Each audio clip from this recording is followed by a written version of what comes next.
DramaCityProductions.com.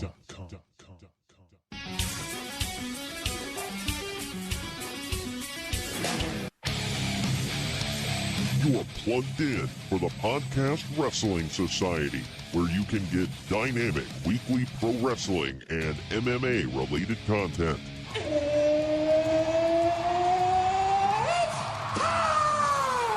Give us a follow on Facebook, Twitter, and Instagram at PODWRES Society so that you can stay in the know. Faith is the place, and the sky's the limit. And if you like what you hear, give us a 5-star review and hit that subscribe button. Woo! Woo! Woo! Woo! Now, your host, he is the One and only Troy Adams. This episode is dedicated to the memory of former WWE champion and Hall of Famer Pedro Morales, born October 22nd, 1942, and died February 12th, 2019. Rest in peace, Pedro. Oh, Daddy, it's Wrestling Wednesday on the American Dream of Wrestling podcast, the Podcast Wrestling Society. I'm your loving leader, benevolent host, Midwest Monster, and the man who will make your back crack, your liver quiver, and your knees freeze. And if you don't dig that mess, you at the wrong address. I'm Troy Adams, and joining me today, he is the son of a plumber man, the common man himself. You don't get much more common than Greg. What is up, Greg? Are you supposed to be Gold Dust, or are you smoking something? I'm glad you got that. Okay. Well, I was going to say, that's why I said, are you smoking I'm something? I'm not under the Brooklyn Bridge, man. I'm not smoking anything yet. The good puff! Oh, man. Well, I'll tell you what. That's wrestling's other royal family, you know. Wow. Thank God, man, we are out of the year 1995. It felt like a purgatory or a hell that would never end. Well, I was pissed off at all of our listeners for some reason. So, yeah, there you go. Yeah, our listeners. Well, we were pissed because they voted for it. It's true. So there is that. But yeah, man. Hashtag not our fault. Yeah, not totally. I mean, we did put it on a poll. Put it on a poll. But it wasn't totally our fault. And they took the bait. Oh, right. Yeah. But it's over, and you can't cry about the past. Thank God. Well, because of being done and over with all that crap, we are finally on to something good for a change. We are on to WrestleMania. Thank God. Where's the good? Yeah, because this is going to be much worse than 1995. Ooh, can we do WrestleMania 11 again? I feel like we have to. Let's not. But for all of you that are dying to hear our review, it is in the archives.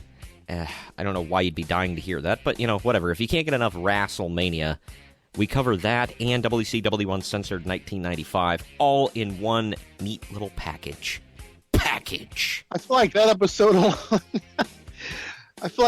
alone is like an advertisement for suicide, so maybe you shouldn't listen to it. Wow. Now I feel bad about it. I don't know, man. If you're not having to watch it and you're just listening to us, like, I've listened back to that episode a couple times now. I know it's weird. I listened back to my own podcast multiple times, but seriously, it was a good episode. It was comedy gold, and I'm not talking about us. I'm just talking about us, just talking about the show. It was comedy gold. It was something. I'll tell you that. But anyway. Yeah, but what? I think we should, What? Let's get off this, please. Yeah. Giggity. Enough.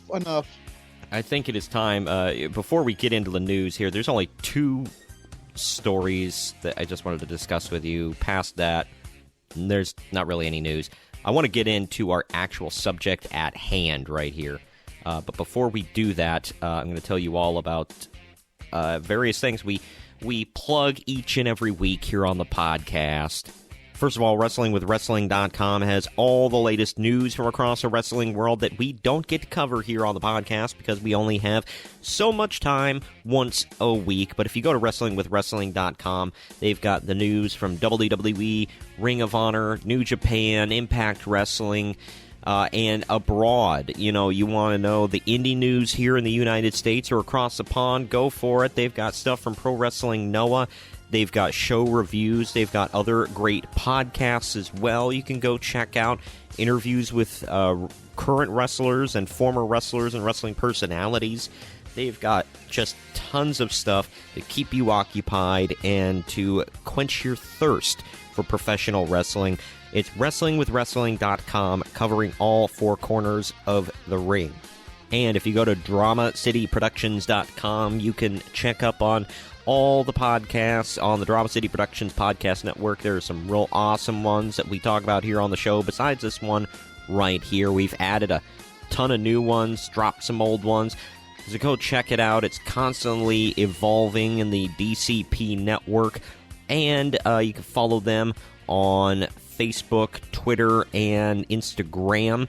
But definitely go to DramaCityProductions.com/PodRest Society. There you can see the links to where you can buy our merchandise. We've got some great stuff, logos and artwork and whatnot. You can get it on a variety of different merch. Go check it out. As I said, DramaCityProductions.com/PodRest Society. There you can check out our Redbubble store and our Spreadshirt store and get some awesome swag, bro. And you could get the look, bro. And now that we are done shilling all that we need to shill, I think it's about time to get into the news, don't you? You want me to get in? Oh, the news. Sorry, never mind. Yes, let's get into the news. Wait a second. Are you in El Nudo right now? No, no. Because you sound naked. Well, you know who my idol is, right? Oh gosh. I had to think about it for like a half a second, and I'm like, damn it. I feel like you walked me into this transition. Maybe I did. Say I don't know. Say it, damn it, say it. Open your mouth. All right. Anyway, let's hit the damn. Naked Midian. There, someone had to say it. Come on. Let's hit the damn bell and get into the news. All right. Well, there's really only two stories at hand here. One of them, before you say what you need, because I know you're going to have comments on this, before you say what you need to say, listen to me lay all this crap out, all right? Double or Nothing sold out fairly quickly in fairly short order. That being said, I'll say this. And I've said this about WWE because you and I have experienced scalpers in the past that just jack up prices ridiculously. The promoter doesn't care. I mean, sure, they'd like to have people in those seats, but as long as they have that sweet, sweet dollar in their pocket, they don't care. However, on the flip side, it was not all fans that bought these tickets. I have proof on my Twitter. A guy bought 4 tickets at a total price of $400. Turned around and sold them, or is trying to sell them, for over $300 a pop. Yeah. That's stupid. And I retweeted, because this guy's trying to sell it on Twitter, and he's not just saying this, like, he had, like, actual proof. He blanked out his credit card information, but he had proof that he had the tickets. And he posted it, and he was like, if anybody wants to buy them off of me, it's this price.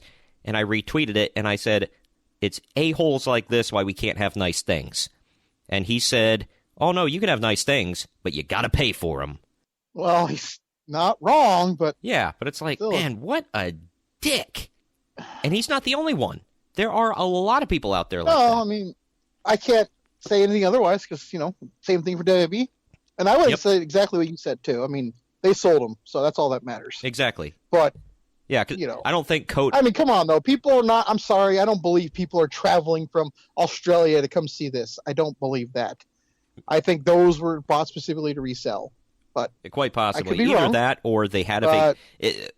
I mean, I could totally see them using this as an excuse. They're like, well, we've always wanted to go to Vegas. Let's go to the show while we're there.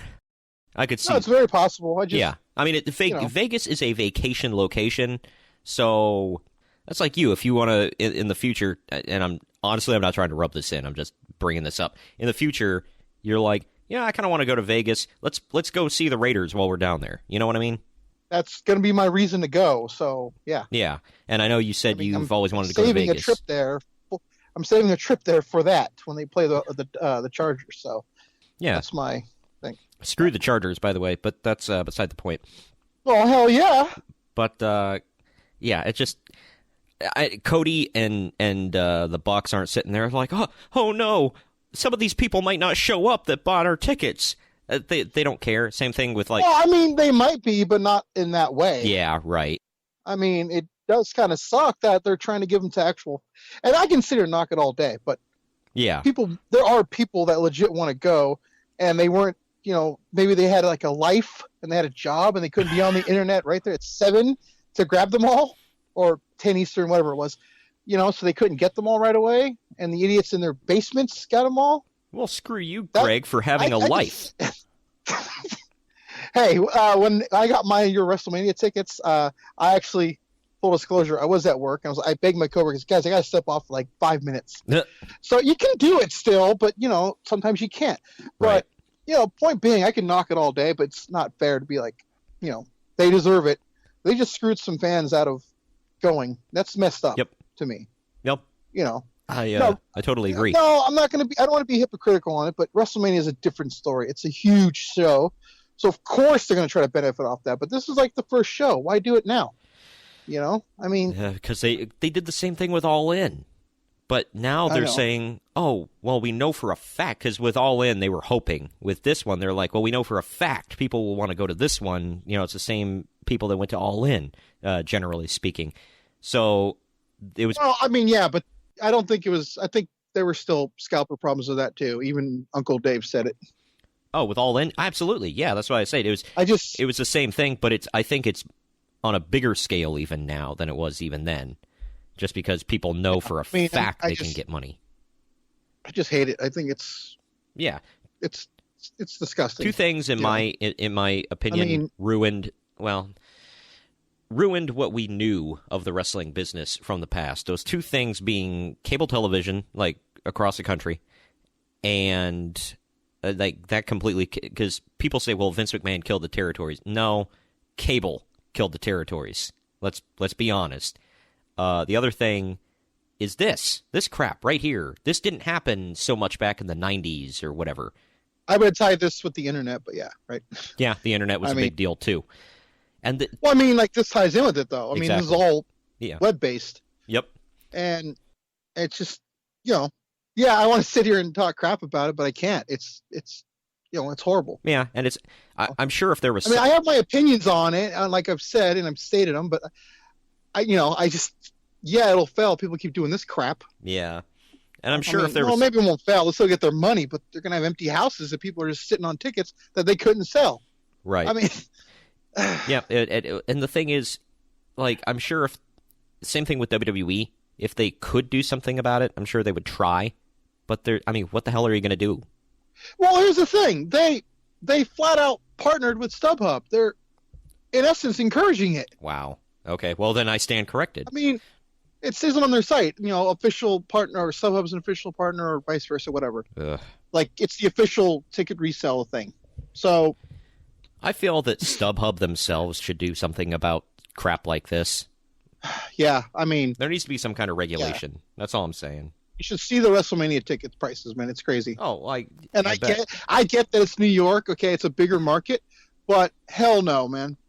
No. Well, I know what the the trouble you went through in New Orleans just trying to get Raw and SmackDown tickets. So yeah, I literally waited till like a couple of days before I flew out. Yeah, well, yeah, you did with SmackDown, right? With Raw, didn't you buy like day of or something?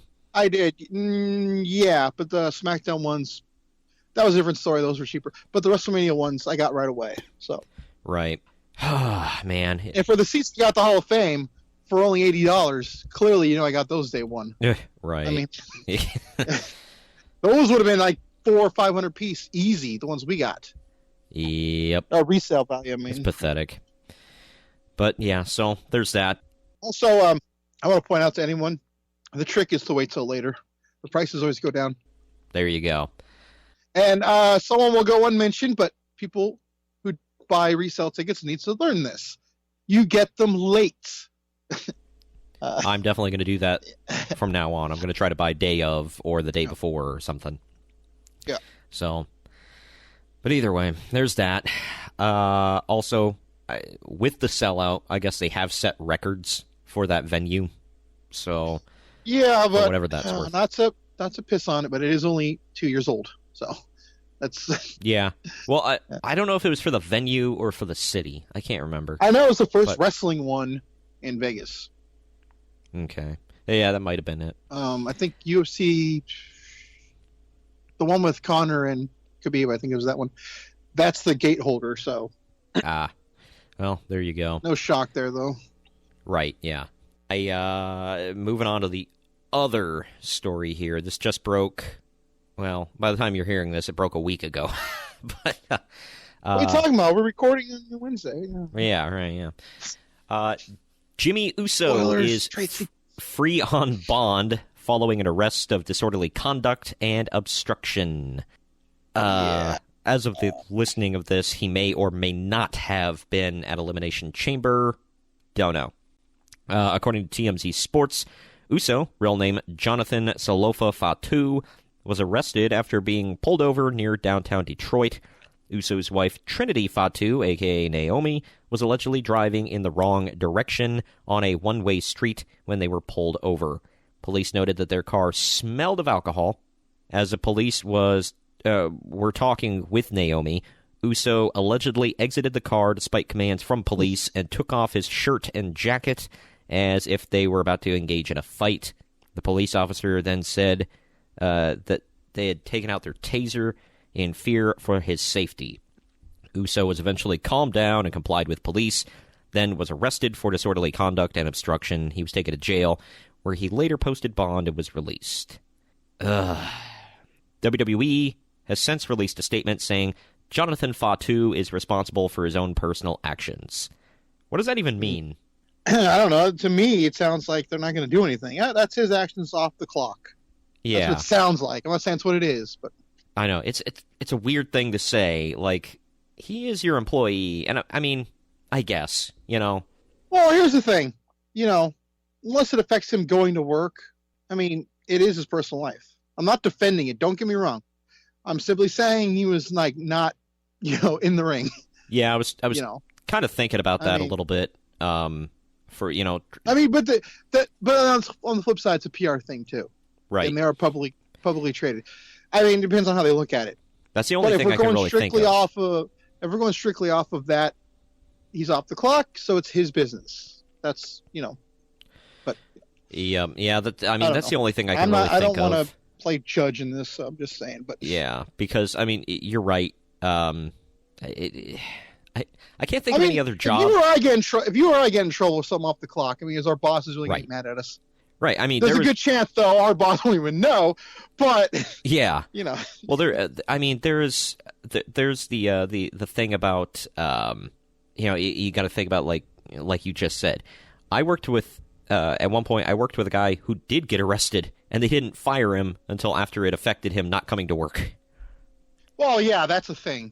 Yeah. But again, he's probably not getting fired for the arrest. He's getting fired for work neglect. Right, because I mean he was spending a considerable amount of time in jail. So yeah. Real quick. I don't know.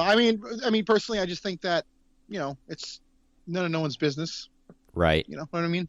I mean, it's messed up, but you're right. It's not. It is anybody's. The problem is he's a celebrity. That's the problem. Right. Yep. Like Joe Smith gets arrested for DUI with his wife. No one cares. No one hears about it. Nobody's calling for him to be fired. Exactly. So. Yeah. Whatever, And yes, I am a huge fan of them. I don't want people to think I'm defending this. I'm not defending it. Simply saying it's their business. Yeah, definitely. I saw this out of Ring of Honor a while ago. I'm going to butcher this poor girl's name. I already know it. Mayu Iwatani has won the Women of Honor title. That's what I call her too. So I guess we're on the same boat. All right, cool. There you go. So she almost looks like Io Shirai in a way. Like, am I wrong? No. Yeah. So there you go. Not sure. Io Shirai's my Valentine, just so everyone knows. Well, she's my favorite of the two Sky Pirates, but fine, you can have her. I'll take Kairi Sane, whatever. No, I want to trade. Okay, fine. I'll take the Moonsaulter. But yeah. So there's that. Did you see? Are you real quick? Oh, what? just on that, to go back real quick, if Naomi's out of the chamber because of this, they're actually my pick to replace them. Just maybe out there. Yeah. I think they're going to replace them. I think I thought they should have been in there instead of Naomi and Carmella, but whatever. I didn't even think about the Naomi thing about it, although she didn't get arrested. No, but she was the one driving. I don't.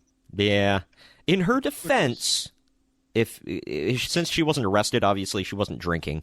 But in her defense, in those big cities, too. So you and I have seen it. Sometimes it's like you'll go to turn down a one-way street and you don't know. Yeah. And if there's not cars on the side of the road or driving at you, you won't know. Side note on that, how many times do we have an exit on the left in New Orleans? Oh, my gosh. That was weird. Yes, it was. For the record, yet again, I hated driving in New Orleans. Absolutely freaking hated it. And I know you weren't a big fan of it either. Nope. By the way, are you, just as an aside, thinking about WrestleMania weekend here, are you, you're going to laugh, but I got to ask anyway, you going to go to the United We Stand Impact show? Well, I don't think so because it's too far out in Jersey. Okay. However, since we're speaking of Ring of Honor, Ramon and I are still going back and forth on it. Right. Well, we have to really want to go to the Hall of Fame. Like, it has to really be a thing, like a huge thing. Right. For those of you that wow. For those of you that didn't know, it is at the Rahway Rec Center in New Jersey. Hoo-hoo. I want to say that's where we went to Pro Wrestling Syndicate. I think that's it. Well, the only match that I see that I give a crap about right now, the Lucha Bros versus Rob Van Dam and Sabu. That's crazy. It's 2019 versus 1997? Basically. The last time RVD and Sabu teamed together was back in 2015 when they beat the Hardy Boys at the WrestleCon Super Show. That was, 2002 versus 1997? Wow. Is that their thing? I guess so, man. But they also teamed on an episode of Impact Wrestling in 2010 when they lost to Beer Money. Yeah. That was a little closer. Yeah. And also, New Japan Pro Wrestling is returning to the UK for Royal Quest. Whatever the hell that is. Man, I thought it was weird New Japan coming to America, but now they're going to the UK. So this is going to be one of the first times where I'm actually legit excited to talk about New Japan. What, when they... We gotta... No. I assume we're going to mention the title change? Oh, that was huge. Right, huge. We didn't get a chance to mention it last week. Yeah, so Jay White is the new champion. I know you're super happy about that. Not that I'm not, but yeah. It's always been something about that guy I liked. I don't know what it was. Not that I'm looking for a defense. Not that I'm looking for a defense of the reason I like him, but there's always been something about him I liked. Right. He's just really good. Oh, he is. Yeah. I mean, well, at least to you and me and a few other people. Right. Well, at I will say this. At Wrestle Kingdom 12, I was like, I mean, he's cool. Gimmick changes, whatever. Wrestle Kingdom 13, I was like, okay, he's great. I like him. I like the gimmick. Or I love the gimmick. I like him, like, on the mic. I think he's great in the ring. He's really good. Well, remember, careful who you tell that to. Yeah, well, the internet, I mean, was like half and half. I think most of them were upset. I feel like it was 70-30 maybe, upset. Yeah, that's probably more accurate. It was just like people were pissed. They were, oh, he doesn't deserve it. He was too young. He's not good. Blah blah blah blah blah. So you want the old guys? Well, of course, yeah. Well, that and then they say that's not a knock on Tanahashi, by the way. Right.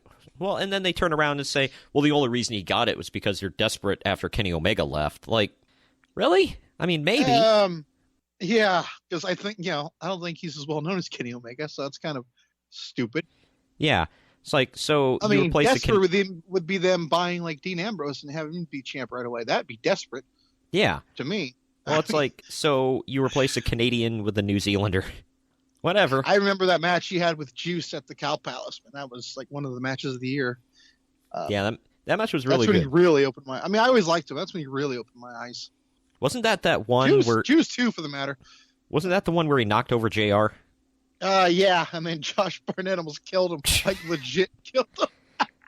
Oh, yeah. I just like, love well, the... you're done effed up now. And he just chased him like... Yep. I guess that was all legit, too. Like, he was really ticked. Oh, yeah. Well, JR was, too. For a shoot, JR was pissed. Yeah. And that's not exactly a human being I want chasing after me, Josh Barnett. Yeah. No, I'm good with that one. Isn't the guy's name the Barbarian or something like that? It's a couple different nicknames. I think at one point he was a babyface assassin. Okay. All right, then. Well, there's that. So. But speaking of that, though, real quick, I want to know who he's going to face at the MSG. Oh, was he going to be on the G1? I know he's going to face the winner of the tournament. The tournament, bro. Man, we'll wait and see, man. I'm excited. All signs point to Ibushi, but. Well, I will say, that's another one. Kota Ibushi has said 100% he is staying in New Japan. I don't think we covered that. So he signed a long-term deal. He was not going anywhere. Yeah, well, I think Kota Ibushi really enjoys Japan. Like, I don't think he wants to leave his home, which some people don't. You know, not knocking the guy for it. Because, I mean, he turned down WWE for that. I don't know. It is what it is. If he's happy and he's making money, more power to him. But all right. I think that's all the news, isn't it? Yeah. It's been kind of slow. Yeah. So I guess there was a few more than that. I teased 2 stories, but we covered a couple things more. But whatever. Also, Cousin Brian. Yeah, we'll call him Cousin Brian. Seems to think that Ambrose is probably going to stay. Well, yeah. I personally think he ain't going anywhere. But Yeah. I think he's staying as well. They're just hyping it up way too much.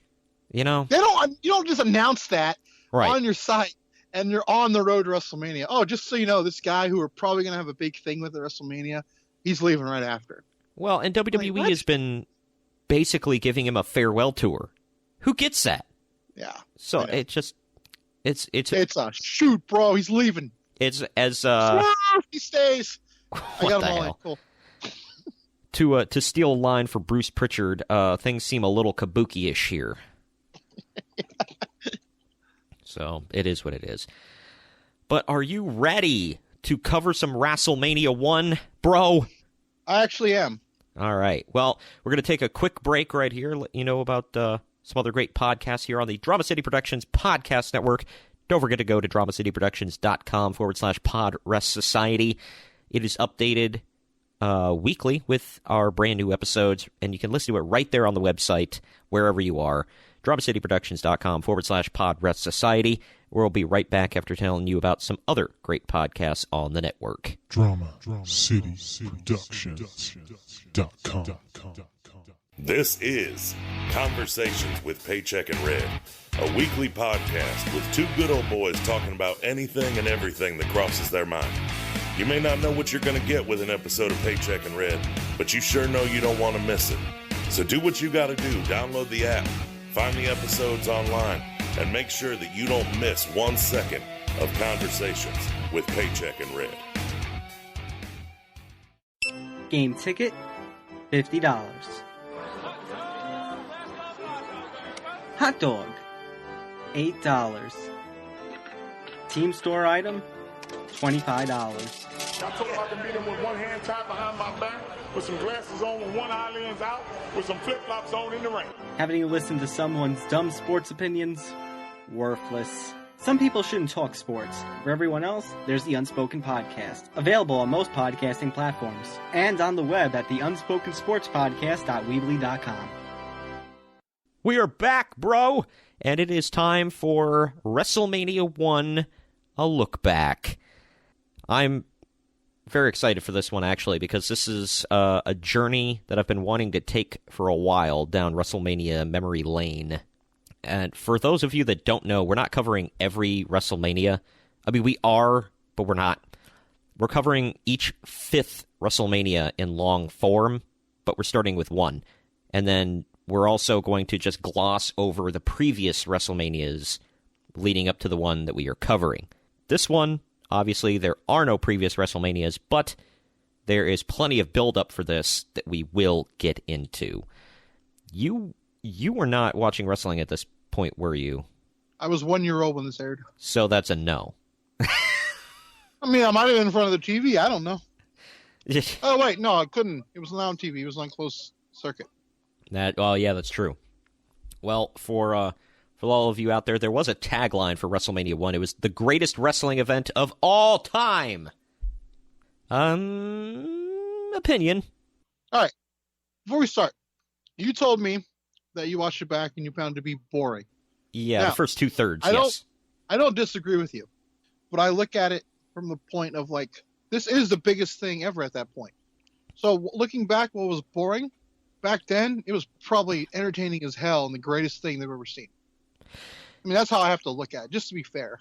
Yeah, I mean, to a certain extent, you're right. But I'm also comparing it with, whatever was going on in the NWA at the time. And, I don't know, like, I felt that their in-ring... I think it was pretty unanimous at the time NWA was better. Yeah. I think this was WWE's turning point. Yeah. The in-ring product, I felt, and not to pull a Jim Cornette here, but he always, hammers this home. He's like, WWE was more successful than us, but there was no denying that our in-ring product was far superior in almost every year. And it's like... I would argue that for the WCW being better in 1988 during the Attitude Era in-ring product. Well, no, he was talking specifically like Jim Crockett. No, I know. I'm just saying WWE was winning in 1998. Oh. I still think WCW had better matches. Right. Yeah. So, I mean, it could be argued each way. Yeah. Well, and their problem at WCW for a while was, and Eric Bischoff admitted this, he said nobody booking or writing knew how to frickin' book a finish. Nobody. Yep. So he was like, that's why I told you when I watched all those Nitros, like the first 40 had no finishes. Yeah, that's ridiculous. How do you get away with that? Like, Kevin Sullivan is not a stupid man. How did... The devil worshiper, but yeah, he's not stupid. Wow. Well, he is a Boston fan. There's nothing wrong with that. I don't care. That's your business. Well, you know what else is his business? The fact that he had 2 world titles within 4 months brought home to him in Boston. Sorry, I just had to rub it in for some of you non-Pats fans out there. Less than 4 months. It was 91 days, I believe. Something like that, yeah. So, yeah, give or take. I saw something. Screw the Red Sox. Excuse me. Well, I said something to you about it, where I was like, a 4-month-old in Boston has seen more world titles than the city of Cincinnati in the past 48 years. That's pathetic. But regardless, WrestleMania took place March 31st, 1985, from Madison Square Garden, the home of WWE. Attendance was 19,121 people. I didn't think you could get that many people in MSG. Say what? I think it's a legit sellout. It's got to be, right? Well, it absolutely has to be.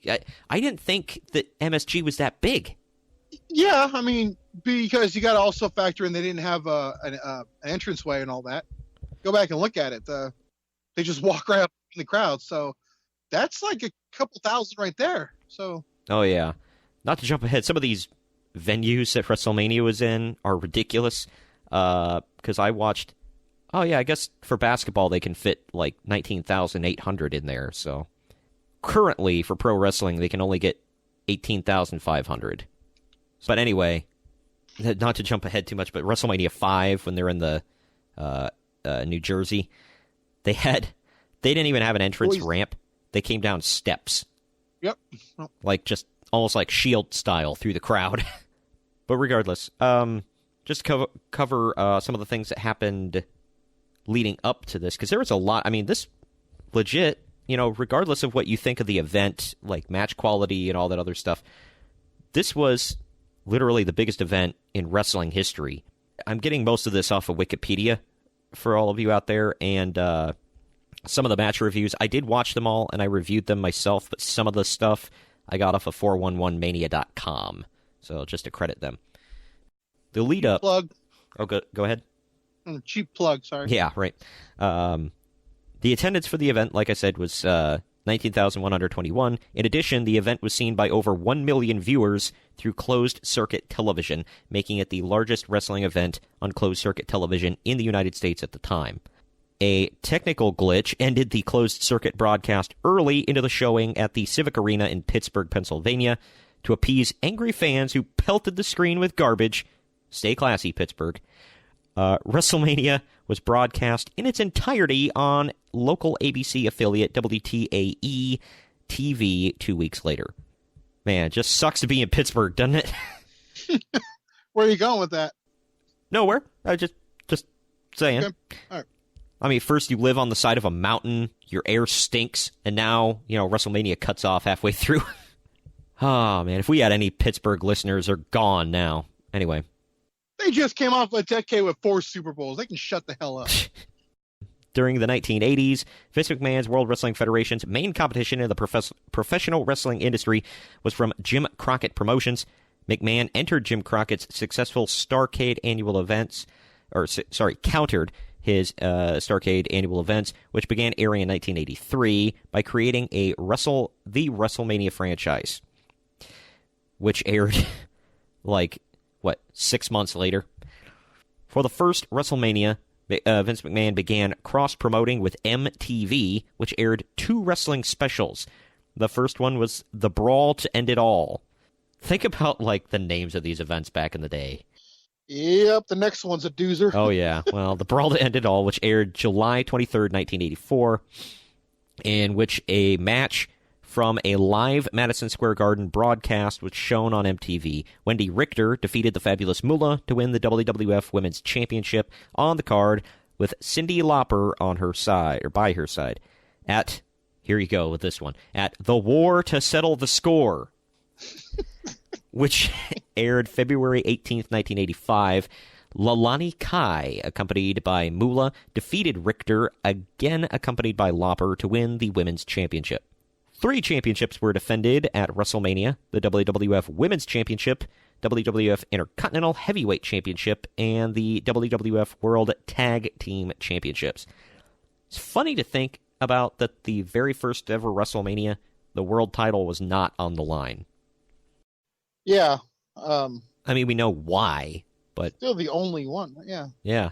It's just it's funny to think about. And the world champ was on the card. He was in the main event. He just was in a tag team match.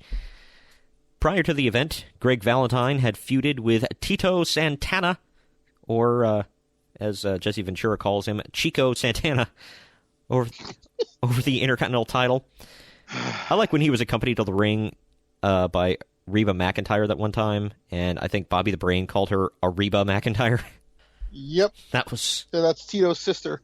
Oh my God. But anyway, Valentine defeated Santana on September 24th, 1984 for the championship. Mike Rotunda and Barry Windham won the WWF Tag Team Championships 3 months before WrestleMania from the team of, this one is a doozy, Adrian Adonis and Dick Murdoch. Hell yes! Who puts those two together with a straight face? It's weird. Book it, bro. In the months leading up to the first WrestleMania, Rowdy Roddy Piper began a talk show segment on WWF television titled Piper's Pit. We all know that one. On one episode of the talk show, he hit Jimmy Snuka over the head with a coconut, leading to a feud between the two men. If that's not the most famous Piper's Pit moment, that's at least number 2. I think it is number 2. Yeah. What would you say number 1 is? The WrestleMania one with Morton Downey? No, when Andre turned on Hulk. Oh, okay. So we'd put the Morton Downey one as 3, maybe? Off the top of my head, yes. There's also the one where he just beats the snot out of that one jobber that got mouthy with him. Do you remember that one? I do. Yeah, it was Ray. He beat the hell out of him. The guy with the ugly blue trunks. I remember, right? Yeah, and he was just like he looked like if Mario was a real person. Wait, what do you mean if? Well, we found out in Mario Odyssey that he's not a real person. But that's getting too far down the rabbit hole anyway. But yeah, Piper beat him so bad he sent him down south. Next thing you know, he was jobbing in WCW. As part of the storyline, Piper recruited Bob Orton, the Bob Orton, to be his bodyguard. Why? Let me ask you this. When you're looking for a bodyguard, why would you hire a guy with a broken arm? Because he's hardcore. I don't know. I guess. In another episode of Piper's Pit, Piper spoke out against the burgeoning rock and wrestling connection, which led to a confrontation with Hulk Hogan, because Hulk's got to defend it, brother. In February 1985, the two men faced each other at the War to Settle the Score. Got to emphasize it. Where Hogan won via disqualification after the interference by Paul Orndorff and Mr. T. Their ongoing feud led to their match at WrestleMania. Here's the final thing that led up to this event. By God, I read this. I knew about it, but I read about it, and it reminded me. I'm like, my God, this was a thing.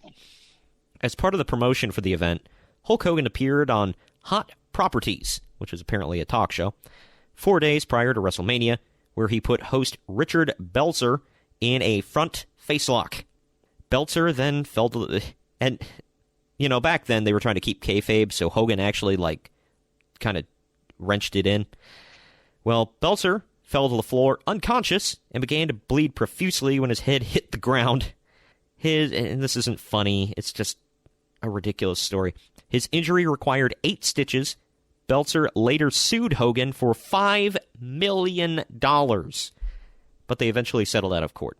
The night before WrestleMania, Hogan and Mr. T hosted an episode of Saturday Night Live to help promote the event. Do you remember that talk show thing? I've seen the clips. Yeah, well, I mean, obviously you don't remember it in person. Like you said, you were 1. So, man, that's something, man. Got to keep kayfabe, brother. I'll make this dude pass out, and then I'll drop him on his face. So he almost killed him. Big deal. Ratings. Get up. Rub some dirt in it. Quit being a little wimp. Anyway, that finally brings us to the event, pal. You ready to get into all of this? I think so. All right. Well, Mean Gene Okerlund opened the event by singing the Star-Spangled Banner. The original...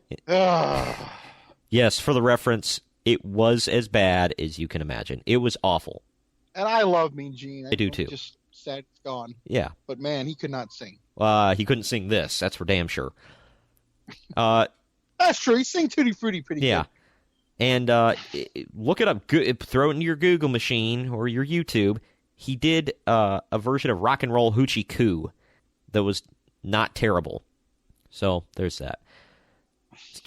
Again, not to jump ahead too much, but jumping ahead 5 years, WrestleMania 5, Jake the Snake's sister, Rockin' Robin, sang America the Beautiful, and that also sucked. So they just, I don't know.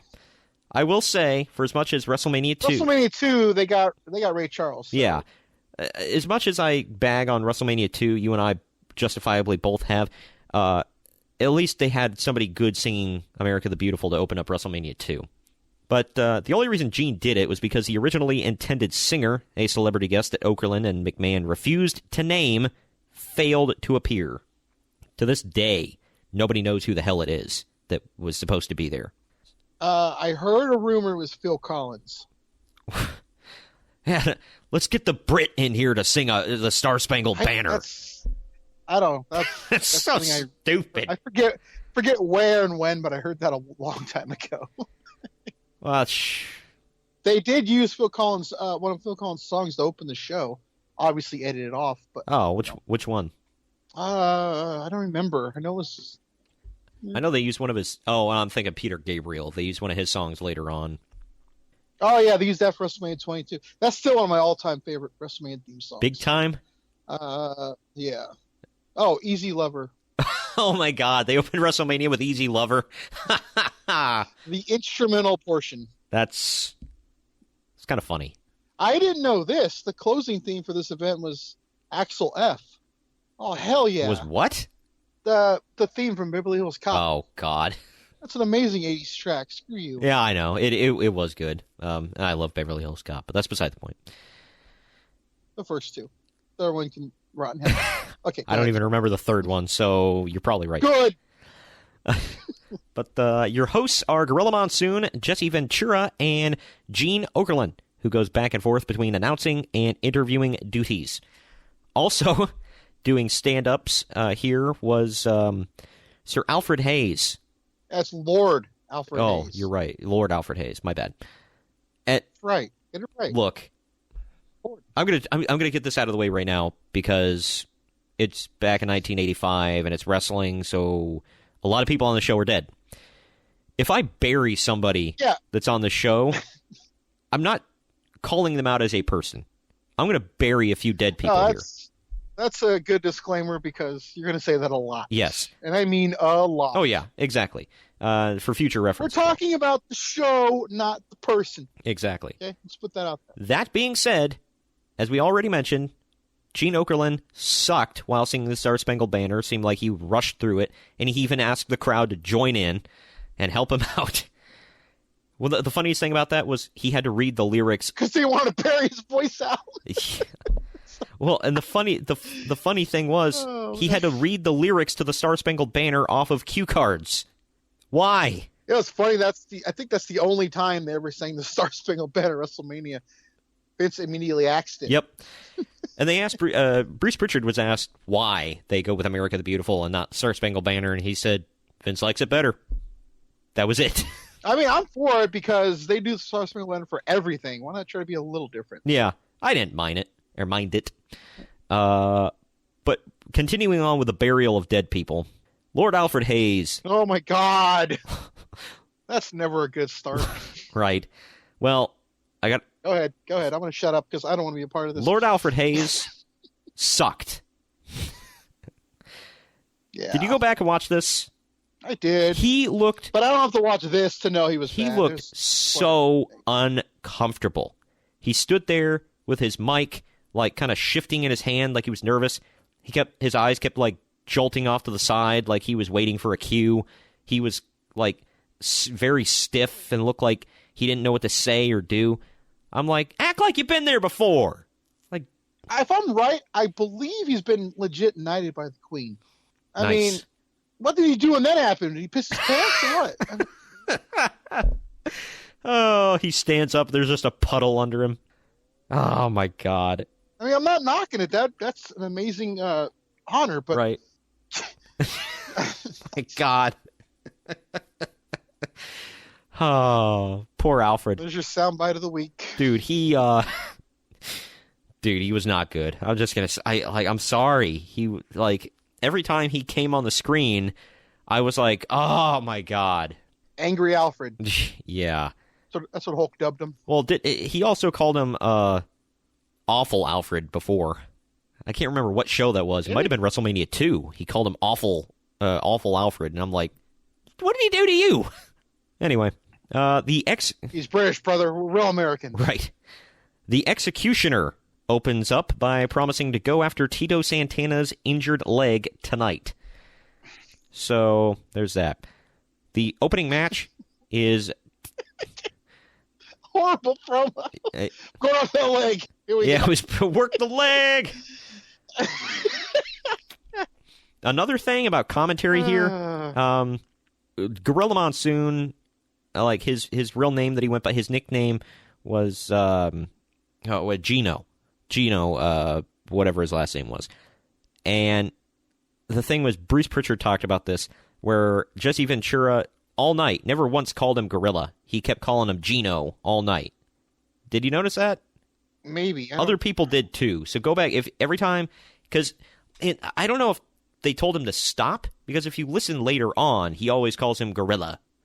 But here, he always Gino and Gino Monsoon. It's Gorilla. So, I don't know. And then, because Bruce Pritchard talked about, he was like, if you're sitting at home, you're going, who the hell is Gino? But... Well, it could have easily been passed off because he's talking to Gene Okerlund. Gino, I don't... Well, I mean, during commentary... pulling at stuff here. And I think Alfred Hayes called him Gino at one point. And I'm like, what the hell? Kayfabe! Either way. The opening match is Tito Santana versus the Executioner. The Executioner is Buddy Rose under a generic mask. Playboy, Buddy Rose. Yep. Why is this a thing, by the way? I don't know. They sure love to put people under masks. The next, I believe the next executioner was Terry Bam Bam Gordy, I believe. Yes, you're right. They just love putting people under masks and having them job out at Mania back in the day. Despite his bluster and Tino's bad leg from an attack by Greg Valentine, Executioner doesn't put up much of a fight.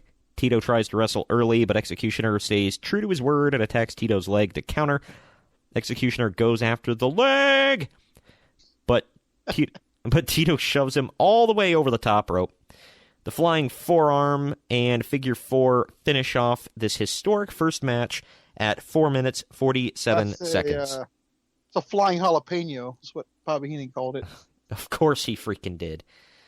How did he not get flagged for racism? Because back in the day it was fine. Dude, he was hella sexist in WCW, but, that flew. Yeah, it's true. In 1995, might I add.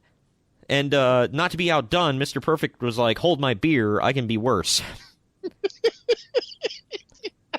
Now in the archives, by the way. But, yeah, this match was not good. Just pointing that out. And what was the deal with everybody using a figure four back in the day? Because everybody wanted to be like the great one. I guess. You're talking about Buddy Rogers, right? Clearly. All right. First WWF champion. All right. This next thing. S.T. Jones gives a longer interview than his match will be. King Kong Bundy then offers his rebuttal. The weird thing about this... I want to point out something real quick.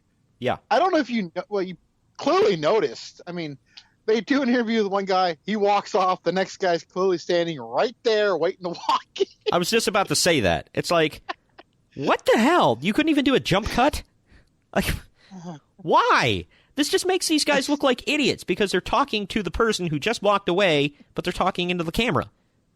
Why? That's so stupid. Yes, this was the worst. Okay, I remember real quick. I remember when I was 5 or 6 watching Saturday Night's Main Event, and they used to do that. And as a kid, I'd be asking myself, how come they didn't fight just right then and there? I know. I would legit ask myself this as a kid. Yeah, it's stupid. Little kids can figure this out. Why couldn't they? Dumb. Regardless, I don't know. For the reference, I mean, I don't know why, but fighting, they're entertaining, pal. Oh yeah, entertaining somebody. But when King Kong Bundy was standing there and they did a close up, that dude was humongous. He was huge and just wide as a house. Huge. Big league body. Wow. And he was white as an egg with no eyebrows. And he had an egg for a head. He did. By the way... Still does. He looks actually pretty good now. I don't know if you've seen him, but he looks... he's still large, but not obese. He looks pretty good. Yeah, well, he also has... Last I saw him, he had a gigantic fupa. So... I don't know. Here, think about this. 1 year later, he'd be in the main event against Hulk Hogan with Bobby the Brain as his manager. Here, he had Jimmy Hart as his manager, and he's in a throwaway match. What do you mean throwaway? He was facing S.D. Jones. Oh, yeah. It was King Kong Bundy with Jimmy Hart versus SD Special Delivery Jones. Oh, my God. Where were you going with that? I don't know. I'm leaving that alone. Yeah, not going there. I will say this. Special Delivery Jones looked like a legit mailman. He just looked like a guy off the streets. So, Bundy was actually recruited by Hulk. Burial of a deceased person. All right, nice. Is he dead too? Yeah, he is, unfortunately. Okay, well, either way, I covered my bases earlier. Leave me alone. I know. I did not know this. Bundy was actually Bundy was recruited by Hulk Hogan after the two met in Minnesota while Bundy was working for New Japan. I did not know that. He catches Jones in a bear hug, runs him into the corner, and finishes with an avalanche at 23 seconds, which the WWF tried to sell as a record 9 seconds. Yeah, I don't know how the hell that was even 9 seconds. It was not. There was no... I want to know where they got that from. Gorilla Monsoon. Again, I love Gorilla. For the record, I'm a huge Gorilla Monsoon fan. I loved his commentary. I think he's one of the best. But my God, that dude, when he was talking like numbers, was like the worst liar in the history of professional wrestling. He just blurts out 9 seconds, and I'm looking at my clock, and I'm like, no. I got a audio clip of him and Jesse Ventura talking about Honky Tonk Man and Tito Santana being a main event anywhere in the country. Yes, I remember you sending me that. So full of it. Come on, Gino. Come on, Gino Monsoon. Matt Bourne is in the back. He promises to beat... Yes. Sorry. He promises to beat Ricky Steamboat because Ricky is, quote, too nice. Steamboat's initial gimmick was apparently that he was a total ass kicker with the martial arts, but he didn't want to use his skills unless he was provoked. Since there's no money in peace, the heels would always find a way to provoke him. So there you go. For the reference, Steamboat looked nothing like what I remember him as at this point. He was wearing... if I remember right, he was jacked as hell. Too. Oh, yeah, he was, like, jacked to the freaking guilt. He walks in, and I'm like, who blew up Steamboat? Right? I'm like, holy mother of God. He was gigantic. And then, on top of that, he wore just plain white trunks, plain white knee pads, and plain white boots. And I'm like, okay. I don't even think he was the Dragon at this point. No, he was just Ricky Steamboat. So, I don't know. And he was not the Steamboat that we came to know and love later on in life. Either way, Steamboat took on Bourne. Steamboat just entered the WWF after walking out on the NWA, allegedly due to hitting the glass ceiling of Dusty Rhodes' booking. Oh, that's for somebody else, baby. We're going to leave you right where you at. Bourne doesn't do much of note. He'll get his later, though. Don't worry. Yeah, oh yeah. He explodes later. But Bourne doesn't do anything of note, but he does make a great sparring partner for Ricky's offense. They work in a sequence where Ricky keeps backflipping out of backdrop suplex attempts. They exchange blows with Ricky getting the best of the battle thanks to the chop. The chop! Bourne tries a backdrop, but Ricky hops over him and delivers a double forearm thrust. That's enough to stagger Bourne long enough for Ricky to hit the flying crossbody at 4 minutes and 37 seconds. Although the opener was a little longer, this one actually seemed far more balanced. And as you mentioned, Matt Bourne would go on later in life to be, well, first he would be Big Josh in WCW. I remember that. Oh, he was a construction worker, I believe. No, he was a lumberjack, I think. Oh, that's close enough.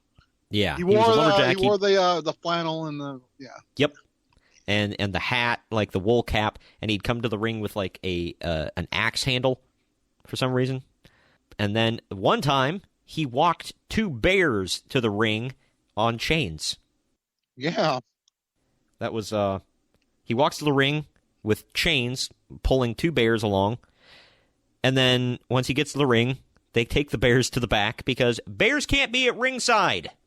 But snakes and birds and bulldogs can. Well, exactly. Yeah. Well, they're not working bears, Greg. Where'd they get those at, by the way? Well, probably Bears R Us, but I could be wrong. Gimmick infringement, pal.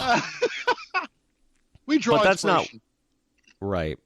But that's not what Bourne is known for. He's the original Doink the Clown, later to be replaced by multiple people: Ray Apollo, the Brooklyn Brawler, Eugene.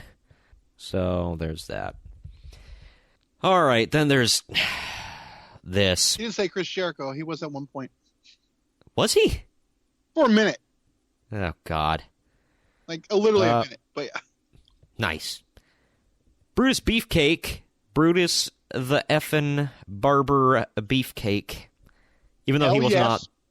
Yeah, he was not a barber at the time. He was just... 2 more years. Brutus Beefcake. Yep. He was with Johnny Valiant, his manager in the back. In the pre-match interviews, Johnny Valiant does all the talking for Brutus Beefcake. All Beefcake does is raspberry the mic. Did you see that? Yeah. Because Valiant does all the talking, and then he's like, he's like, "Go ahead, Beefcake," and then Valiant stands right in front of the camera, and Beefcake leans into the mic and goes. I was like, "What the f?" But it was something. Apparently, Linda McMahon was the one who named him Brutus Beefcake because she said he looked like a male stripper. Okay. So there's that. And originally, they call Vince a pervert. Yeah. Well, I guess they came up with the name Brutus, and then she came up with Beefcake. And they gave him like a male stripper gimmick. And apparently, Ed Leslie, the guy's real name, for those of you that don't know, thought it was. Well, he thought it was a rib on him, and he got pissed and threatened to quit. And Hulk Hogan had to talk him into staying. What a loss that would have been. Well, because Ed Leslie can do so much better elsewhere. He also apparently thought the barber gimmick was a rib and thought about quitting when he got that, too. Look, I know people crap on it. I'll argue all day. I was a fan of his when I was a kid, so. Yeah, I mean, I thought he was entertaining, especially as a kid. And I don't think he was a bad worker for reference. I mean, he was what he was. If you're expecting a 5-star match, yeah, you're going to be severely let down. But he was a competent worker. But anyway, he took on David Sammartino, son of Bruno. This... Man, sorry. I got to say it, though. Nepotism runs wild. He was shorter than Bruno. I don't know exactly how tall he was. Maybe 6'1", maybe. And he was large. Can I just say when I first saw him, I thought it was B. Brian Blair. He kind of looked like him. Was it Jumpin' Jim? One of the B's. Right, yeah, one of them. I think it was Brian Blair. I'm pretty sure it was. That's who I thought it was. Yeah, he was... Well, he looked swelled up. Like, he was slightly muscular, but he was also fat. And he was short. So, I don't know. He looked roly-poly. That's all I got to say. He was doughy. I'll put it that way.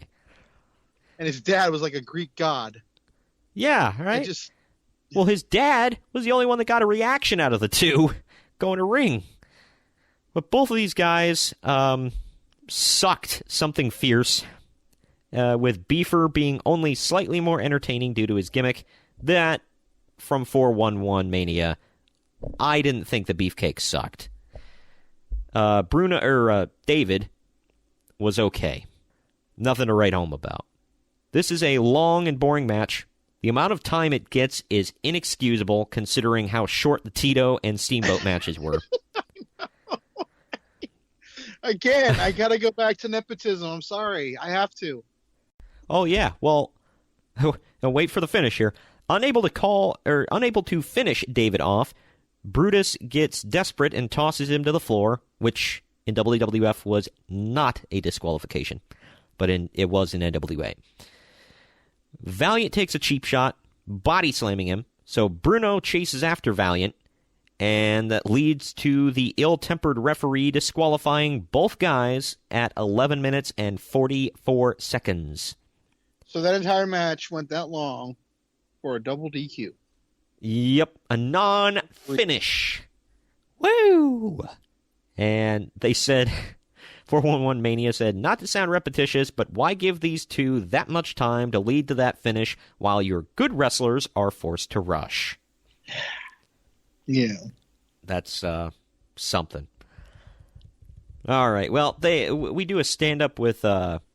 Lord Alfred Hayes and Greg Valentine. Like, you can see the next match, wrestlers walk into the ring behind him. I thought always. That was so stupid. Yeah, I know. That was really dumb. When Greg Valentine walked to the ring, all you can see is the back of him. I swear to God, I thought it was Ric Flair.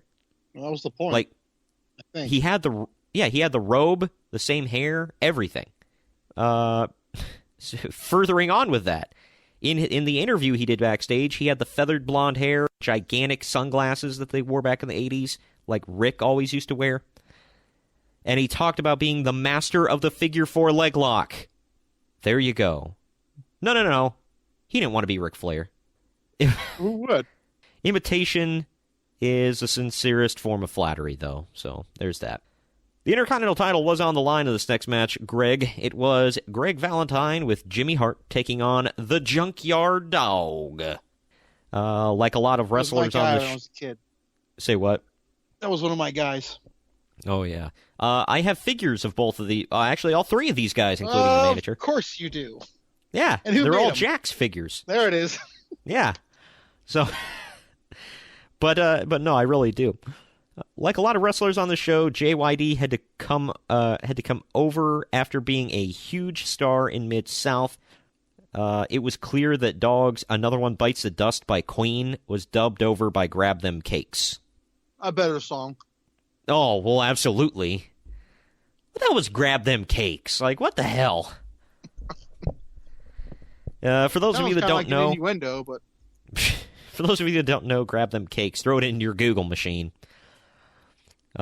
Valentine tries to work the leg in anticipation for the figure 4, but JYD uses his wide variety of headbutts and soup bones. Valentine accidentally knocks Jimmy Hart off the apron, and Jimmy took a freaking header. Valentine improvises by scooping up Dog's legs and putting his own feet on the ropes for a cheap pin at 5 minutes 59 seconds. Valentine's nemesis, however, Tito Santana, runs down and explains what happened, so the ref takes him at his word, and he just restarts the match. Okay. Oh. Well, I'll just finish this and get into what I have to say. Valentine refuses to get back in the ring and takes a count-out loss to retain the title. There you go. When before or after this has a referee ever just said, you know what? You're a trustworthy fella. Restart the match. Well, he's a good guy. Oh, he's well, yeah. Wow. I was like blown away by the finish of this. And again, 5 minutes, 59 seconds. Why? Yet Wait, David I'm sorry, Sammartino. Too long, or? Yeah, well, then David Sammartino got almost 12 minutes with Brutus Beefcake. There's no justice in this world, Greg. Yeah. Next match, or next thing, the U.S. Express is being interviewed backstage. The U.S. Express is Barry Windham and Mike Rotundo. Captain Lou Albano is... I don't know if you know, but Real American was really made for them. Is that what they came out to? No, but the song was made for them. No, well, it went to the better guy. And it got more mileage. I'd say so. Well, Kurt Angle's theme song was made for The Patriot. It's true. Actually, I think, yeah, it was him. And then Sergeant Slaughter used it for a minute. Which is weird to think about. But regardless, their manager is Captain Lou Albano, who I have a Jax figure of. Of course. Yeah, there you go. During this interview, he's holding a Miller Lite.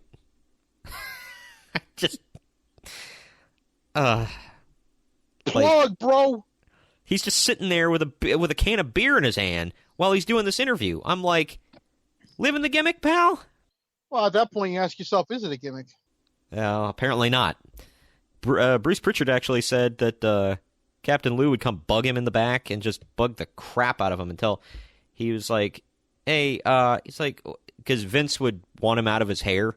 And he's like, go see Bruce. Bruce has something for you. And then he'd go bug Bruce, and Bruce is like, damn it, dude. And he said finally Vince stopped doing that after he was like, hey, after this next match, go bug Vince on commentary. Just mess with him for a while. So he did that, and after that, Vince was like, damn it. And he never sent Lou back to Bruce ever again. That's pretty bad when multiple people are trying to get rid of him. Either way, this next match is for the WWF Tag Team titles.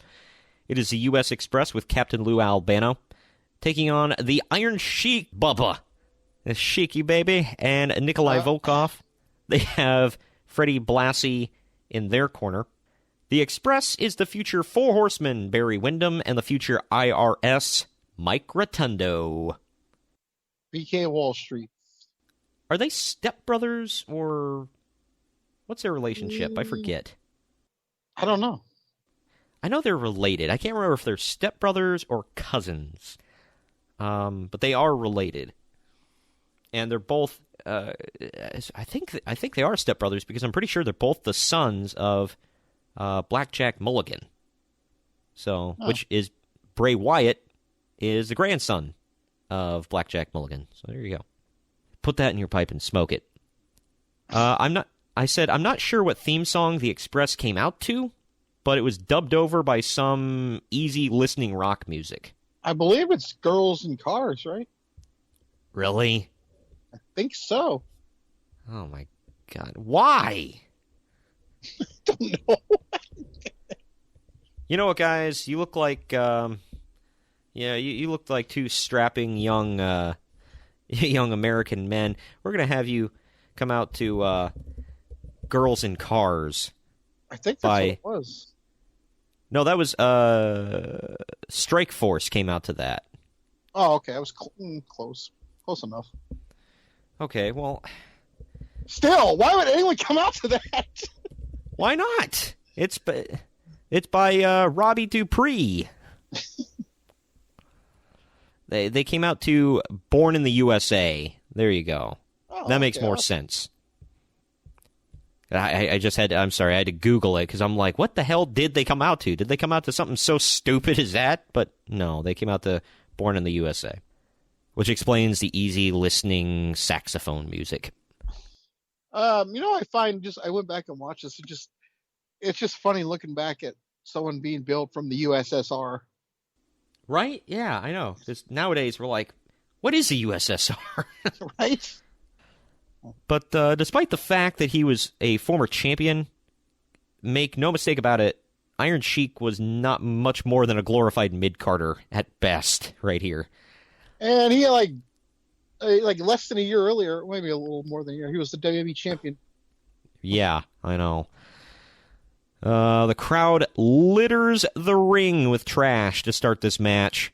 Sheik shoulder blocks Rotundo and tries again to gets hip tossed. Sheik hooks the tights and a lot to draw some heat from the audience. So playing the heel. Rotundo plays the babyface in peril and takes a long abdominal stretch from the Sheik. He actually hip tosses out, and that's a hot tag to Wyndham. Beery destroys every foreigner in sight, and he hits the bulldog on Nikolai. Sheik makes a save, so Rotundo socks him in the face.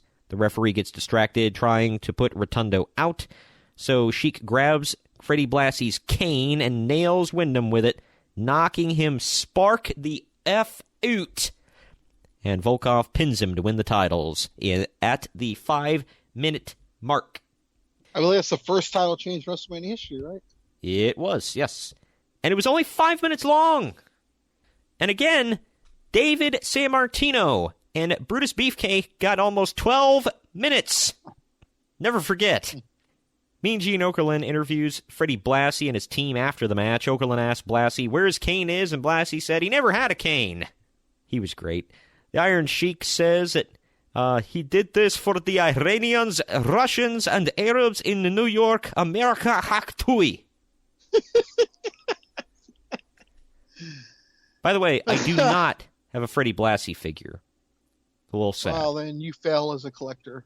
But I do have an Iron Sheik and Nikolai Volkov Jax versions. So there's that. I do not have a Mike Rotundo or an IRS. But I do have a Barry Windham. That one is actually Mattel. You were with me when I bought it, actually. In New York. Oh, yeah. Yeah, because I got right the Four after Horsemen. SummerSlam. Yeah, I got the Four Horsemen 4-pack. Big John Studd is interviewed backstage and says that the duffel bag full of money is heavy. Yeah, okay. Do you remember when $15,000 seemed like just an ass load of money? Yep. I mean, it's still Nowadays hefty... in California, they'll pay your rent for 2 months. I believe it. I mean, it's not that that's not a good chunk of change, but who decided on the random number of $15,000, by the way? I think, if I remember correctly, someone said it just rolled off the tongue better. The Sure. $15,000 body slam match. I don't know. That's the excuse I heard. It's just so random. Like $15,000. Sure, why not? Whatever. He had a WWF duffel bag full of crumpled up ones. Either way, $15,000 body slam match, baby. It's Andre the Giant versus Big John Studd with Bobby the Brain Heenan. It's the Colossal Tussle. Oh, yeah. The colostomy connection. What? Sorry, I had to say that. You don't remember that? No. Good grief. They're called the Colossal Connection. It was him and Haku, and me and Gene called him the Colostomy Connection. Oh, my gosh. That's awful. Studd and Bundy have been terrorizing Andre for months leading up to this. If Andre can slam Studd, he wins the $15,000, but if not, he has to retire. Studd jumps him at the bell and lays into him with some forearms. Andre comes back with chops and a headbutt. Studd falls to the outside. Back in, Andre starts choking him. Studd makes a mistake of going for a body slam. Andre leans into him with a bear hug that goes on for quite a while. Andre drops that and beats him around the ring for quite a while. Studd tries to counter a backdrop with a kick, but Andre grabs the leg and then side kicks him multiple times. And then he picks him up and body slams him for the win at the 5 minutes and 56-second mark. Andre then grabs the money and starts chucking handfuls of it out to the crowd. Heenan rushes in, grabs it, and runs away. Apparently, that was legit money, and Andre was only supposed to take a handful, throw it to the crowd. He went into business for himself and threw multiple handfuls into the crowd, which is why Bobby Heenan went, oh crap, ran in and grabbed it. So, there's that. Are you ready for this next one, Greg? Well, yes. Wait, no, I don't even know what the next one is. Okay, well, on the way to the ring, the Fabulous Moolah and Leilani Kai kiss Sir Alfred Hayes. They kiss him, literally leave lipstick marks on him, and he goes, goodness gracious. Cyndi Lauper says that she was trained by the manager, or trained to be a manager by Captain Lou Albano. Because I'll tell you what, you want some good training, get the drunk guy with rubber bands stuck to his face. Bless her little heart. But was it just me, or was Cyndi Lauper just an annoying personality? Yeah, kind of. Yeah. And she's not dead, so I can bury her and not feel guilt. But this next match, for the Women's Championship, it was Leilani Kai with the Fabulous Moolah in her corner, defending against Wendy Richter with Cyndi Lauper in her corner. I'm not sure where Wendy Richter came from, but she was hardcore Southern. She likes to wrestle. Oh, yeah. Come here, boy. Want to wrestle? I'm going to make you squeal like a pig. Gee, I wonder if Sarah Logan idolized her. Oh, my gosh. You remember those stupid vignettes in NXT where she was like, I used to wrestle with a goat back on the farm? Yep. I was like, you used to be Crazy Mary Dobson and come out to Living Dead Girl by Rob Zombie. What the hell? Richter used to be a member of the Texas Cowgirls along with Joyce Grable, which is a more interesting story than this match. Pretty sure that Wendy and Cyndi came out to Girls Just Want to Have Fun, right? They did, yeah. Okay. But this was dubbed over by some weird 80s production music.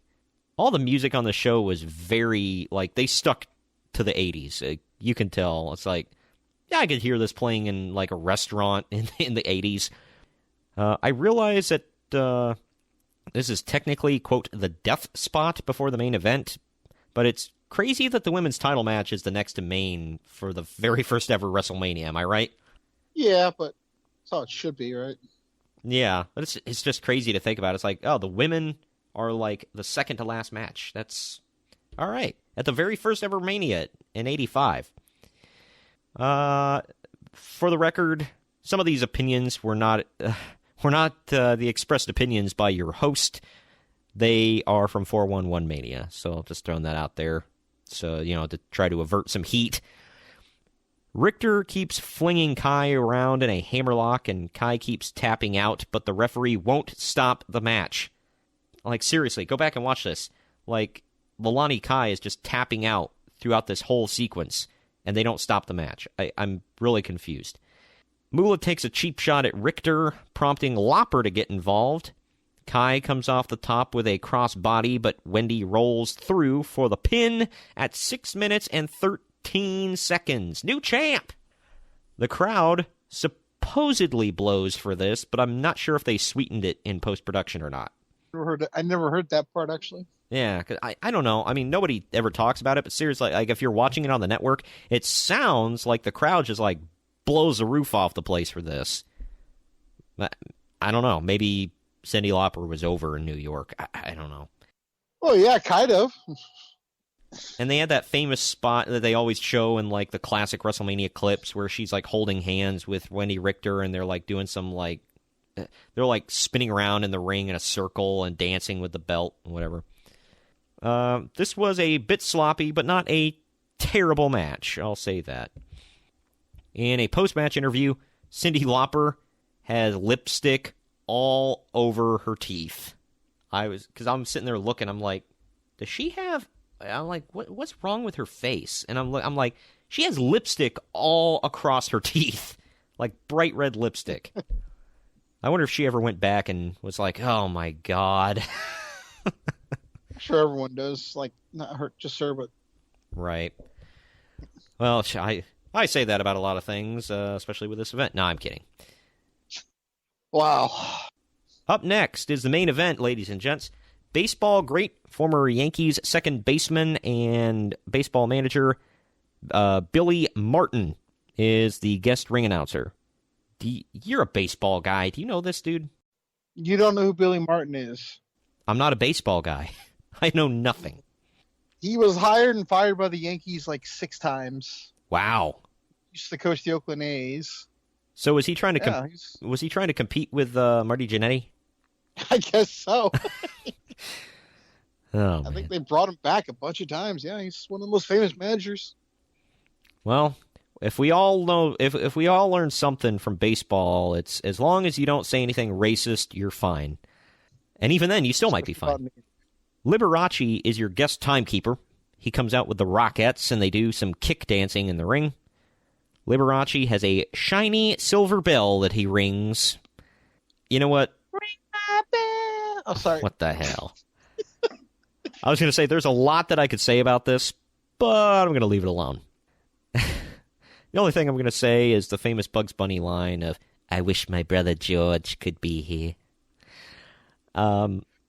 Muhammad Ali is the special outside referee. Pat Patterson is the inside referee. They never explain why. He just is. Roddy Piper comes... Because he's got to be when it's celebrity wrestling. That's the rule. I guess. Roddy Piper comes out with a full band playing drums and bagpipes. They get pelted with garbage. I felt bad for the bagpipers. This was back when it was okay to just throw garbage into the ring. The heels also get pelted, by the way. Hulk Hogan, for those of you that don't know, I believe he came out to Eye of the Tiger here, right? Yeah, he did. Okay. Well, it's dubbed over by Real American, which I knew that was coming. So I was already like set, and I'm like, I think they dubbed this over here, and I'm like, yes. It is Hulk Hogan and Mr. T with Jimmy Snuka in their corner. They're taking on Roddy Piper and Paul Orndorff with Bob Orton in their corner. Piper and Mr. T start with each other. Gorilla Monsoon claims that Hogan's been giving Mr. T some wrestling knowledge, and Mr. T gave Hogan some street sense. And he probably taught him how to love his mother. Well, of course. But there's a 4-way brawl. Orton tries to interfere, and Muhammad Ali just clears the ring. He didn't actually hit anybody. He just got in, and everybody just bailed. Well, who the hell would sign up for a hit from Muhammad Ali? Apparently Antonio Inoki. Piper says that he's done, and he goes to leave. Hogan will not let Pat Patterson count him out, though. The baby faces take control, and they eventually get back in the ring. Babyfaces take control. Hogan and Mr. T clean house. Piper and then Hogan get dumped out, and then Piper uses a chair, but there's not a disqualification. Don't know why. The heels get the get the heat on the Hulkster, which was crazy to me. Mr. T plays the impatient Robert Gibson role, always trying to make the save and just making things worse. Orndorff finally misses a flying knee drop, allowing Hogan to tag out. Mr. T doesn't do much of note, but he has a brief mat sequence with Orndorff, which allows Hogan to catch his breath. Hogan tags back in before Mr. T gets exposed. Orton tries to get involved again, but Jimmy Snuka stops him. Mr. T blocks a Piper swing, and they brawl while Orndorff and Orton try to gang up on Hogan. Hogan moves out of the way of a flying cast shot off the top rope, and Orton takes out Mr. Wonderful. Hogan then falls on top as referee Pat Patterson makes the 3 count. Hogan and Mr. T pick up the win in the historic main event, 13 minutes, 37 seconds, which by today's standards is a very short match for a Mania main event. Weren't they all? Yep, basically. Piper knocks Patterson down and leaves. He leaves Orndorff in the ring just to fend for himself. Hogan and Mr. T then help Orndorff up. The history, the hype, the importance, and the great characterizations are the big reasons to see this match. The match itself was kind of blah. But it is what it is. Brother. By the way, the entire concept of this match and the show in general was the idea of Dr. D. David Schultz, who pitched the idea of Hogan and Mr. T against Piper and him. Of course, Schultz got in a bit of trouble for cuffing reporter John Stossel, so he was replaced by Orndorff. Schultz would be gone a few months later, and Vince would be called a creative genius for coming up with a show like this. So there you go. As an aside, Gorilla Monsoon made reference to Pearl Harbor about 20 times on this show. Yeah, total Pearl Harbor job. Yeah, he tried to Pearl Harbor him. Oh, he just Pearl Harbored him. Oh, and he goes for the Pearl Harbor. I'm like, what the hell? Quit it. I'm sure he didn't offend any Japanese people. Oh, not at all. Yeah, well, Greg, them damn Japanese, they were evil. All right? Back in 1985, we sure as hell hated them Japs. Oh, my God. This was a little hard to listen to. I told a buddy of mine that, and his eyes got really wide, like, what? They closed the show with an interview with the babyfaces backstage. T also seems to have his family with him. I'm sure his mama was front and center. They actually have closing credits to this show, by the way. Yeah, I told you it was with that theme song from Beverly Hills Cop. Yeah. Well, it shocked me because, they always said, Vince didn't do credits because he didn't he hated credits. That was a WCW thing. So it was just weird to see. All right, well, that's the event. We're going to take our final time out here to tell you about some other podcasts here on the Drama City Productions Podcast Network. When we come back, we're going to close out with the reception of the show and give you a little teaser for what's to come next week. We'll be right back. DramaCityProductions.com. Sometimes you want to go where nobody knows your name. The Small Town Mentality Podcast with Ben and Austin. What's up, guys? Excuse me, it's ma'am. It is ma'am. It's your host, Ben and Austin from the Small Town Mentality Podcast. And if you're some real cool dudes... Excuse me, it's ma'am. It is ma'am. Oh, my bad. We got to keep it PC for this promo. You can follow us on Twitter at STMPod, on Instagram at Small Town Mentality Podcast, and on Facebook at STMPod. You can find us everywhere podcasts are played. Yep. So if you're some real cool dudes... Excuse me, it's ma'am. It is ma'am. My bad, sir. I didn't mean to call you that. Excuse me, it's ma'am. It is ma'am. I'll keep that in mind next time we have it up. Come check us out.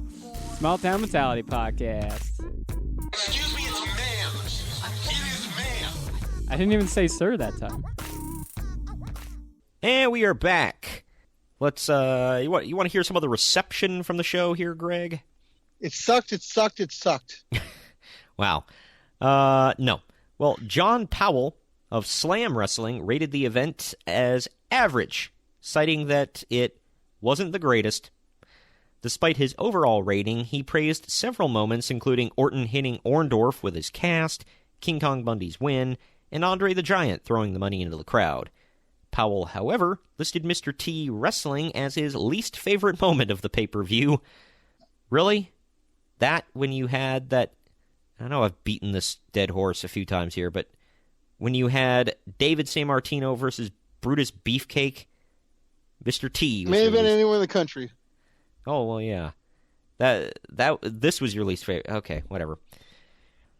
He claimed that the main event match in which Mr. T took part was humorous despite its lack of technical wrestling.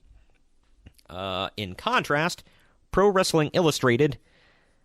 All right, just to say this now, Pro Wrestling Illustrated has the biggest, big league hard-on for Vince McMahon and the WWE. While you have Dave Meltzer, Uncle Dave, with his hard-on for New Japan and everything not called WWE, that's the reverse of Pro Wrestling Illustrated. But either way, PWI awarded the main event match its annual PWI Match of the Year honor. I'm going to let that sit and marinate for a second. Think about that, Greg. Well, it's not a big bar. Okay, but you're telling me there wasn't anything better in 1985 than this? No. Hell no. Rhodes and Flair. No? No. I guess not. Mr. T. the way you put that. The event was also included in a July 2007 special that aired on the MSG network called The 50 Greatest Moments at Madison Square Garden, ranking at number 30. In the December 2002 issue of Wrestling Digest, the main event matchup was listed as number 5 in the most memorable 25 matches of the past 25 years. Echoing John Powell's thoughts, Kevin Eck of Wrestling Digest stated, "The match itself was far from a technical wrestling classic, but it delivered in terms of entertaining the crowd." In another Wrestling Digest article, written by Keith Loria, whatever, the main event was ranked 3rd in the top 10 matches in WrestleMania history. My God. In contrast to Powell, Loria believed that Mr. T, quote, proved to be an adequate grappler. Proved to be an adequate grappler, Greg. I'm trying to think of a good joke here. I can think of a couple with grapple. He proved to be an adequate crappler. I'll say that. But did his mom like it? Oh, I'm sure Mama T loved it. Love your mother every day. On WrestleMania Day. On the day after WrestleMania Day. I'm a dick. That was creepy when he did that, though. The whole thing was weird. What? That was WrestleMania 30, right? In New Orleans? I'm not sure. I think it was. I'm gonna say yes. Yeah, I think it was. Damn, that means you and I almost went to that. And we dodged a bullet. My God. Now I gotta go through it into my Google machine. WWE Hall of Fame. Oh my gosh, the first thing that pops up is his speech. Okay, 2014. What year was what Mania was that? Yeah. That was 30. Oh my God. I almost went to that. Can you imagine being stuck there for that? Oh, we were for Hillbilly Jim. I know. It's like we dodged Mr. T, but we got Hillbilly Jim. I called my mama back in backwoods Kentucky, and I said, baby, we made it. That was creepy as hell that he called his mom baby. No, he called her honey. Oh, honey. Excuse me. Yes. It's even weirder. Yeah, that might be. What the hell is it with these long-ass, weird Hall of Fame speeches about mothers? Well, you know, I'm just a simple Kentucky boy. Like, we know. God dang, get off the stage. With that accent, you don't say. Your name is Hillbilly Jim. Who, by the way, I have a Jax figure of. Oh, freaking course you do. Oh, man. All right, well, real quick, just a tease for next week. We're going to be going over WrestleMania 5. Hey, you know who hosted WrestleMania 5? Well, the President of the United States. You know, that means WrestleMania was bigger than big. You know what it was? Huge. Big league. It's the biggest ever, biggest crowd of all time. Humongous. You know it. I know it. Everybody knows it. They won so big. We're going to win so big. The mega powers are going to explode. It's going to be huge. That's spot on. We just turned off so many listeners right now, but whatever. I had fun. We're making quotes. I hope people don't take that as anything else. Yep. We're not getting political here, people. For the love of God, it's just humor. It's funny. But anyway, before we cover WrestleMania 5 next week, we will go over the WrestleManias between 1 and 5. We'll just kind of gloss over it. We're not going to go into it long form like this one here. For all of you who do want us to... That means we're not gonna cover Hercules and Billy Jack Haynes from WrestleMania 3. Damn it! Now I got to go back and watch it just to remind myself of the epicness. The Silver Dome, brother. Well, they sold the gate, Greg. They drew the house. They really did. Hogan and Andre were just, there. My God. In preparation for next week's... that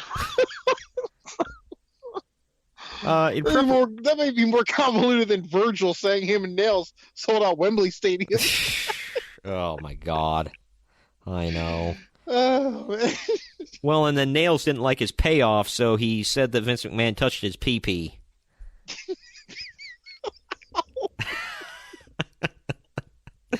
All right, this is getting weird.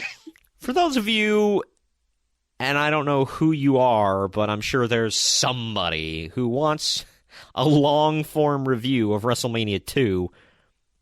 Spoiler, it sucked.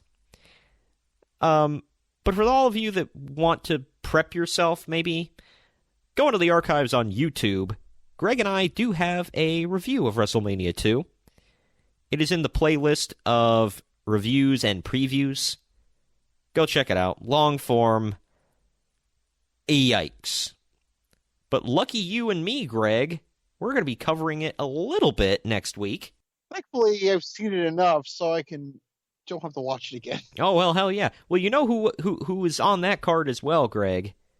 Brutus, the effing barber, a beefcake. I thought you were going to say Mr. T again. Oh, God, he is. Poor Piper. It's awful. It's awful. God, his back must have hurt in the 80s, man. All that carrying. Golly. Well, according to some, Roddy Piper always said, "Oh, I don't do jobs. I don't lay my shoulders down for anybody because that's how I make my living." Like, well, if there's one person you should have done a job to, it's definitely Mr. T. I'm pretty sure the good money comes from laying on your back, jobbing out. I don't know. Well, I don't know. I'll consult the Brooklyn Brawler on that one. Anyway, for reference, the buy rates, I marked them down for various WrestleManias, or for every WrestleMania. The buy rate for WrestleMania 1, keep in mind, it was closed circuit. It was not, on pay-per-view. 398,000 supposedly got this on closed circuit television. Or theater, not television. You know what I mean. Looking back at it, why didn't they have it on MTV? I think they just wanted to do closed circuit because that makes it bigger. If it's on cable, then it's kind of like the Clash of the Champions, you know? Yeah. I don't know. That's the only thing I can think. That equaled out, by the way, to 1.10, if you're going to, go by that. But almost 400,000 people watched this on closed circuit. Think about this. More people saw that in closed circuit than they saw WrestleMania 2 on pay-per-view the next year. That's insane. Well, to be fair, cable wasn't as big yet, so not a lot of people had cable. So. Right. Well, and another thing, Bruce Pritchard talked about how much of a hassle it was just to get pay-per-view, because you had to go pick up a box, you had to plug it in, you had to go return the box, and not every place had it, and it was just a pain in the ass. Okay, well, for reference, WrestleMania 7, almost as many people watched this on closed circuit as they watched WrestleMania 7 on pay-per-view.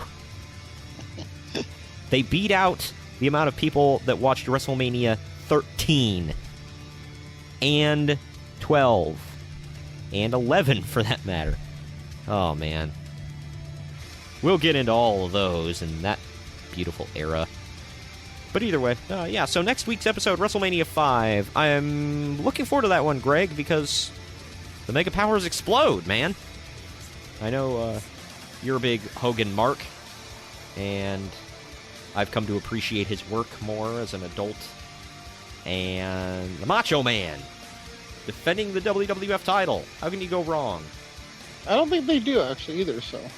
I don't know what the undercard looks like. I'm sorry, I'm partway through the show. Some of the undercard so far is much better than WrestleMania 1, I'll say that. And much better than WrestleMania 2. So, all right, well, I think it's time we sign off here, Greg. All right, later, bye. This has been fun, much more fun than the previous few weeks. Thank you for joining me today here, Greg. This was fun. Yeah, it actually was fun. And we'll see you all next week when we review WrestleMania 5. The Mega Powers explode. See ya.